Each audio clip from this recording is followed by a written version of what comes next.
welcome back to Procurement and Supply Chain Live New York, and one last fireside to close with today. And for me, this is a subject which really ties together so much of what we've been talking about over the last 2 days. Barely an interview or a conversation has gone by without AI being mentioned, and I'm delighted to welcome Witold Horodecki, America's Chief Procurement Officer at Capgemini. And our subject is innovating procurement, exploring the impact of AI. So a wonderful place to close. Witold, how are you?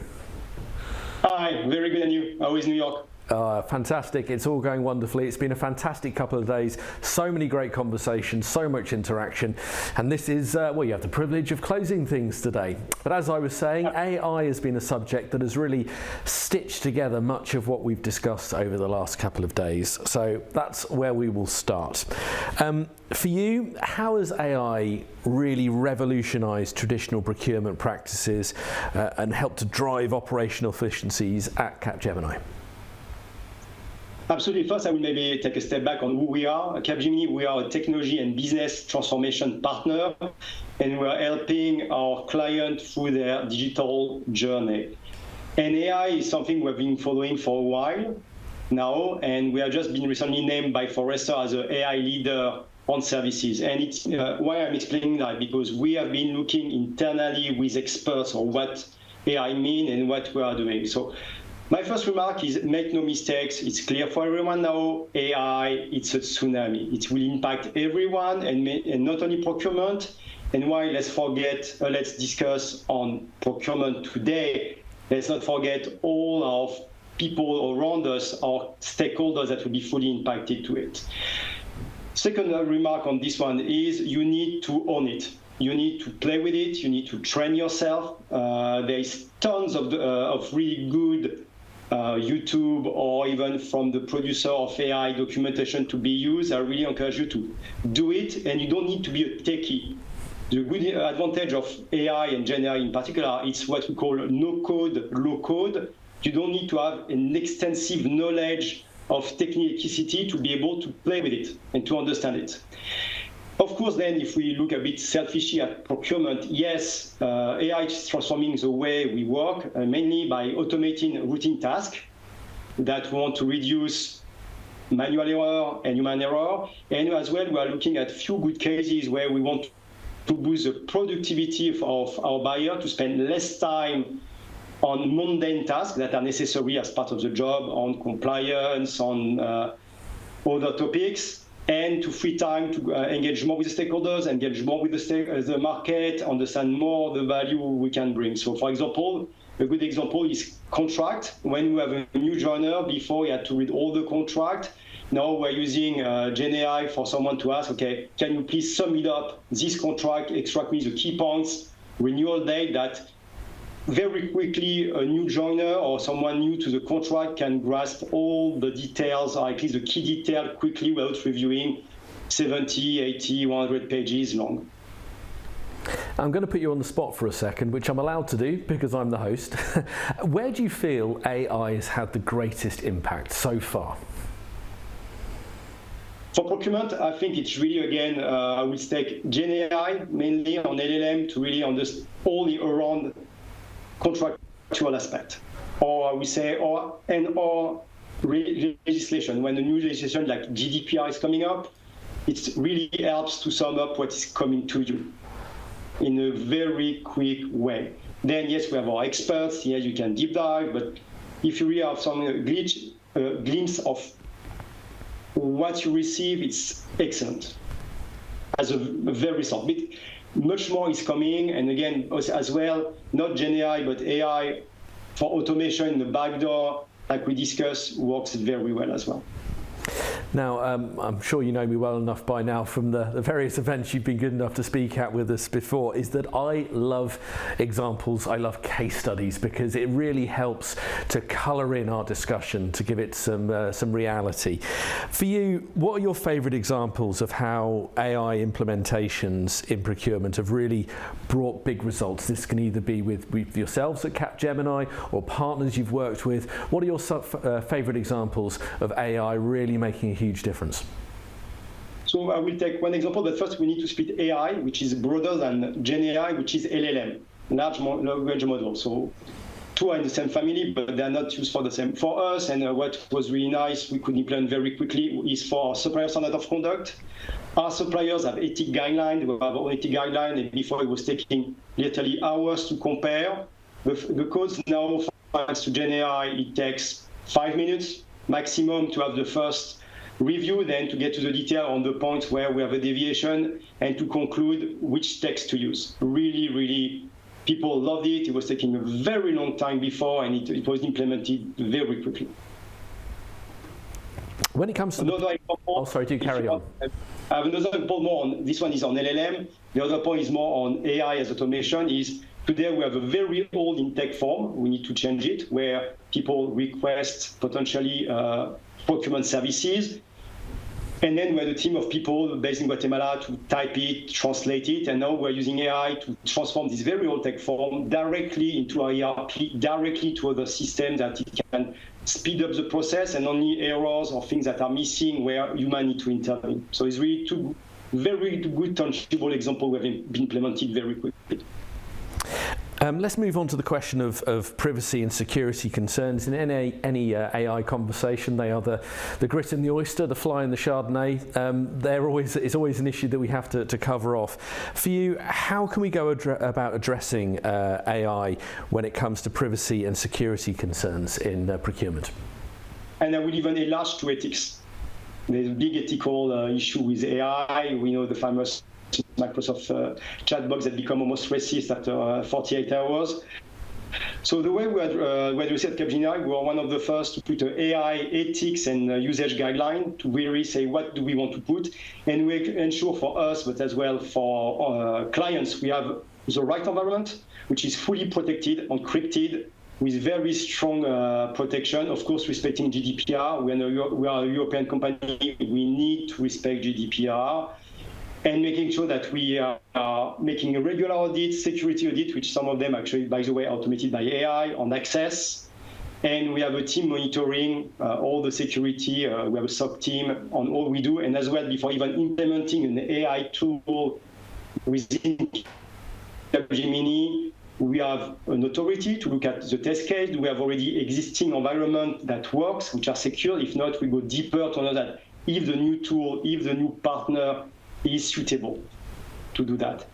I would say in general, it's easy to start with the sandbox. It's more difficult to have the full infrastructure to use it correctly. Let's move on to some other types of challenges that I'd like to explore. For you, what are some of the potential challenges organisations face when they're looking to implement AI into their procurement practices? And I guess the most pertinent question is, how can those be overcome? I would say first, people are afraid that we will replace them by robots. That's the reality. It's not how we look at it. I think for us, what we look at it, and I give the example of the contract or our supplier standard of conduct, is how we upskill or remove mundane tasks from our buyers. We don't have a big team. We don't have a big budget. Actually, our budget tends to be challenged because people, we need to be cost efficient. So what we want to use AI for is to optimize and to remove manual tasks or mundane tasks from our buyers. That's the goal. And you need to have a very open, transparent discussion with your team.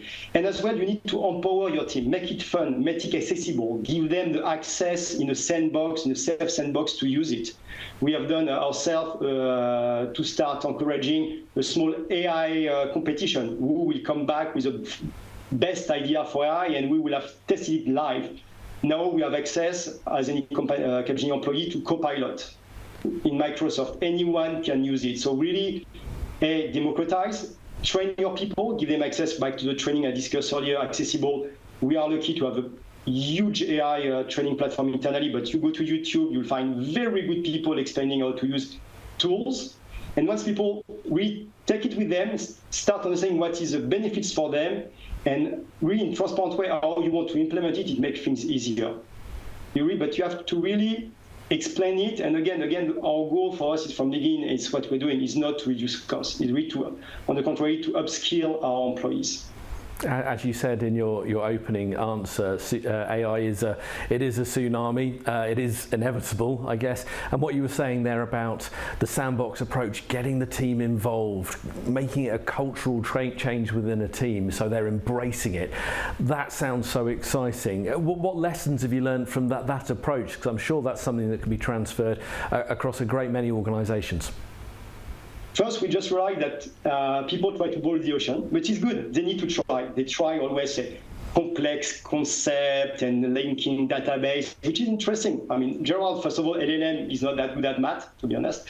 But still, it was great to have people to have their ideas, then trying it, see what's working, what's not working, and we learn from them. We take what works together. We keep the momentum. Even today, we still have people testing over and over. And we have few people dedicated to track internally and externally test case, but more and more we are just through the network of the procurement organization looking at what's working, what people are using it for, and then to share the knowledge to the rest of the team. Say, do you know that using it this way works fine? And if you want, I've got actually a small slide if I can share, just one. If you give me a second to find where I can share my, actually, I don't have the, because anyhow, it was a small chart to explain when it's safe to use AI or not. Because today, it's sometimes a bit difficult, cumbersome, and you need to understand where you use it or not. And asking yourself a few questions is, when you start, does it matter that the output is correct? If it does not matter that it's 100% correct, then use generative AI LLM. If it must be correct, because there's many cases that the answer must be 100%. Do you have the expertise and the process to verify if you can correct the output? There's many models when you can correct the output. If it's no, don't use it for the test case. If it's need to be correct, you cannot correct it, don't use it. But if it's something you can correct and you are capable of taking care of some, what we call hallucination, you can use it with caution. So always ask yourself the question when you start using it, do you need or do you have an expert to correct the outcome? For example, when you have direct customer-facing chat box, you want them to be correct, and you may not have the time to correct it before saying something, I would say, silly to your customers. For example, I was asking myself, I'm a big ice hockey fan and NHL fan, who is going to win this Stanley Cup? The Panthers or the Oilers? He told me that this year, the one that won the Stanley Cup is the Panthers. It's not played yet. The answer is incorrect. When I ask again, give me a bet, he said, I cannot give you a bet. But his first reaction was to give me a bet, saying, as a fact, the Panthers has won in 4 games when it's not even played. So again, question, do you have someone that can do this balance of the output or not? Yeah, just for the record, if you do stumble across an AI that can predict future sports results, do drop me an email. You do have it. If you do get across that, I'll be very grateful. I try and again, no. But I guess that suggests there's a degree of testing it, stress testing it, trying to make sure, well, seeing if you can break it, I guess. Is that part of the quality control that you're finding? Again, quality control is you need to have someone to be able to read the outcome and to validate it. So for example, if you use LLM or ChatGPT or others to write an article, to help you to write an email, it's totally fine, and that's the way forward. It's a perfect virtual assistant. But like we've seen many cases, there is mistakes. There's very famous cases where lawyers presented cases that never existed. Like me, when I ask who is winning, you give me a prediction of something that has not happened. So there is still hallucination, because LLM really are good to please you. They want to please you. They want to get an answer. And remember, LLM, even if they are very good at mimicking intelligence, they are not a knowledge base. They are producing. It's not a knowledge-based database. You can have AI with knowledge base that you need to train to make sure that the answer is correct, but that's not what LLM are. So you need to have someone, a pair of eyes, that can say, yes, the answer makes sense, or yes, the answer makes sense at 80%, but I still need to correct 20% or 50%. It really depends. That's where you need the expertise on our side of buyers to understand that, is the result correct? Does it make sense or not? Now we are rapidly running out of time, so I do want to have a look to the future, and I appreciate predicting the future of AI technology within procurement. Well, that's a conversation in itself, but where do you see the upcoming trends? Where are the next breakthroughs going to be when it comes to real impact? Actually, I think the next breakthrough will be Valley of Despair. It's counterintuitive, but I think we're still in the hype phase on AI. Don't get me wrong, AI is there. It will be there. It's a tsunami. But in terms of where we're in the cycle, I think in the hype phase, and we still realize slowly but surely that back to the imperfect outcomes, back to the complexity to develop and retrain the AI for correct answer, that through the excitement, we say that between the cost, because it's not cheap, we have to be honest, it's cheap for you to use because it's free, but for a company, it's come at a cost. There is energy cost, and feasibility, you need, I would say, the expertise to deploy it correctly. So people will start realizing that they can maybe not go as fast or as far as they will hope for, or at the cost they wanted to get. And again, like the stories, you still have the stories like we just discussed of incorrect outcomes, hallucinations. The second is that AI will disappear to be a topic to some extent. It will be there, but it will be fully embedded more and more, and we see our software providers and other providers to embed it in their solutions. Again, Microsoft Copilot is an example. They partner and bought ChatGPT, and now you have ChatGPT in a secure Microsoft environment, open potentially for all your employees, but it will be coming more and more. ERPs are starting to build on them. Cloud services starting to add AI on top of their services. So yes, it will still be there, absolutely, but it will blend into the normal ecosystem more and more. There will be still some niche AI that may be specific to your business, either in life science or in legal, potentially in procurement. But you will see that more and more it will blend in everything we touch and everything we see. Yes, very, very rapidly becoming the new normal. And one final question, if I may, before we let you go and close the show, and that'd be for one piece of advice that you would give to procurement professionals who are really looking to expand their use of AI within their practice, really grow it, push to the next level. If you had one bit of advice for them, what would it be? Don't expect AI to fix the fundamental. Again, train yourself, understand that AI need, when you use it for your company, need robust data. So data management, question on is what you're doing to automate or use AI for is necessary. Like Bill Gates say, if you automate something that is irrelevant, it will magnify irrelevancy. So really train yourself, and anytime you try to implement AI, ask yourself, is the data that rely on good enough to avoid hallucination and to move to the 100% correctness that you need at the end? And that's it. Then do you need the process as well? Is the process you're trying to automate or put an AI is still relevant? Simplification is still a powerful tool even before implementing any tool or any intelligence on. Absolutely, focus on those fundamentals. Fantastic advice, and I'd expect nothing less from you, sir. Always enjoy your analysis, always enjoy your insight. Thank you so much for joining us here at Procurement and Supply Chain Live New York. Thank you so much. Always a pleasure. Thank you so much. Right, and as I said, that is us finished here at Procurement and Supply Chain Live New York 2024. You can catch up on any sessions you may have missed on the app, and also keep an eye on our socials too for the very best of that content. A huge thank you to all of our guests and speakers who've been with us over the last couple of days, to our headline sponsors too, SAP, Process Unity, ServiceNow, Litica and Cooper. Thank you to them. And of course to you, our virtual audience. There's been so many of you over the last couple of days, so many questions, so many thoughts. I've got through so many of them and incorporated your views into my questions wherever I possibly can. So from myself, all the production and the events team here at BizClick, a huge thank you, and bye for now.